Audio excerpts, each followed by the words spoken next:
Deborah, Hanlon again. Thanks again for tuning in. I have a really interesting question this week. Dear Deborah, you see on the news all the time that people are missing. Have you ever thought about trying to find a missing person? How would that work?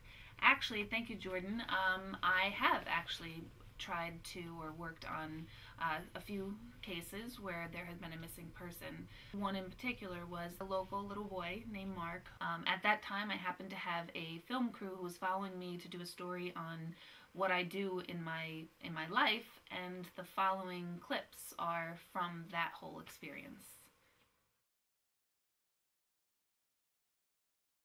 I heard through the radio that there was a missing little boy in Newburgh, and I normally don't have the radio on, tuned on, and I remember thinking, oh my gosh, the little boy had died immediately, and he had only been missing, I don't know, an hour or two maybe. And I felt he was past, and I had said, okay, if I could be of help to you, you find a way to me so that I don't have to go. I don't want to go to the police. I don't want to contact them. I don't want to say that, because who's going to believe a psychic? And I'm certain they got a million calls from a lot of people. So I specifically said to Mark, you find me. And an hour later, my phone rings, and it's Mike Mazzarello, who has gotten involved with the case, and he asks me if I would help. The police couldn't find the baby, the search parties couldn't find the baby, nobody could find the baby. I bring in a psychic. For better or worse, whatever you think, I believed in her, I've heard her. I believe that literally had nothing to lose, and she does have the ability to do things that other people can't. She came to the house one-on-one. I sat her down with the mother of the baby.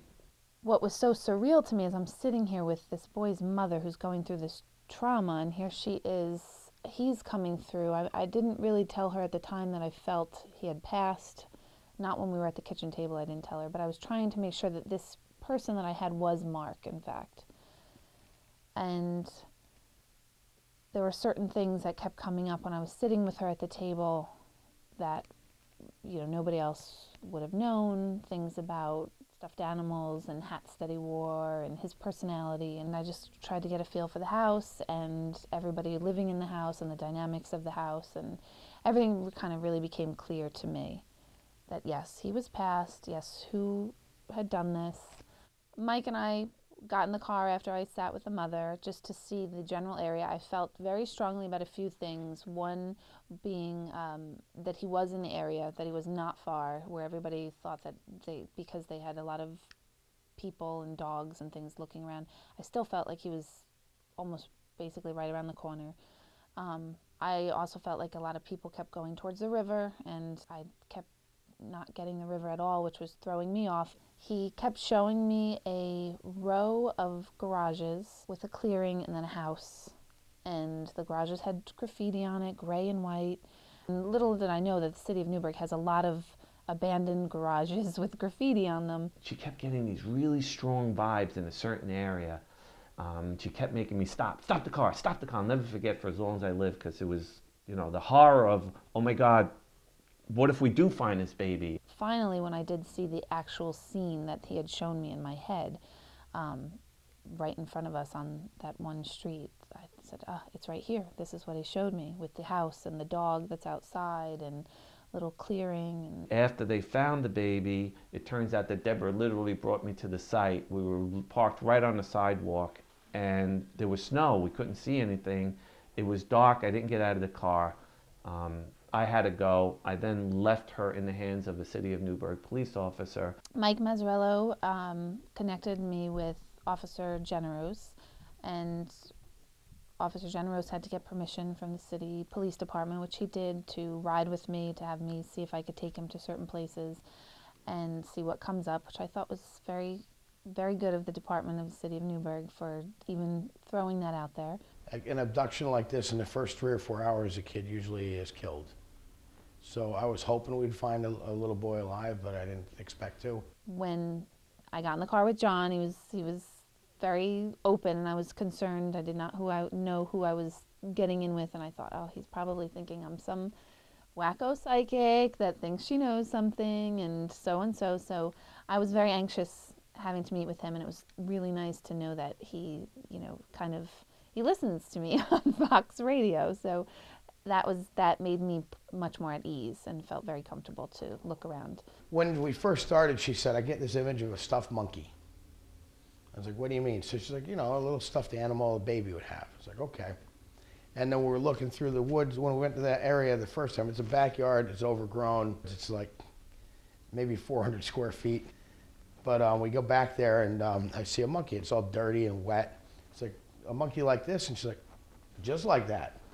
We just kept searching that area and didn't really come up with anything. And this is when I get in my own head and go, oh my gosh, am I leading us astray? Am I doing more hindering than helping the situation? I feel like it's right here, but I don't see anything. There should be more.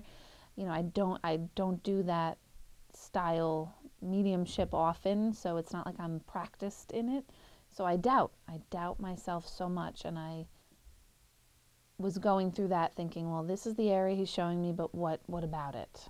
Deborah literally brought him right to the site of where the baby was located, buried in a knapsack under the snow and the dirt. And the police also subsequently told me that, but for the snow, he was literally, 5 feet away, 3 to 5 feet away. And the most incredible part, they moved the book bag and the arm came out, just like she said he was going to be found. Incredible.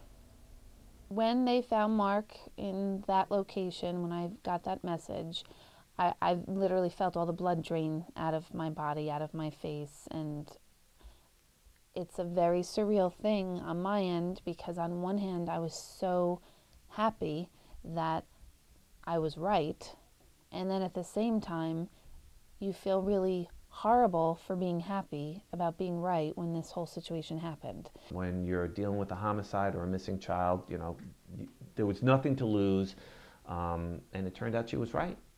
Yeah, another case like this comes up and we have an option to use a psychic, I would go for it. Just from what I saw with Deborah, if we get someone that's legitimately in tune with this, they could definitely be a help. So when all that happened, I felt very connected to him, sitting with his mom, just getting his personality, the way he was, his big smile, the fact that he was really happy, that he was okay on the other side, that he was at peace is always the best word. That was remarkable. That was strong.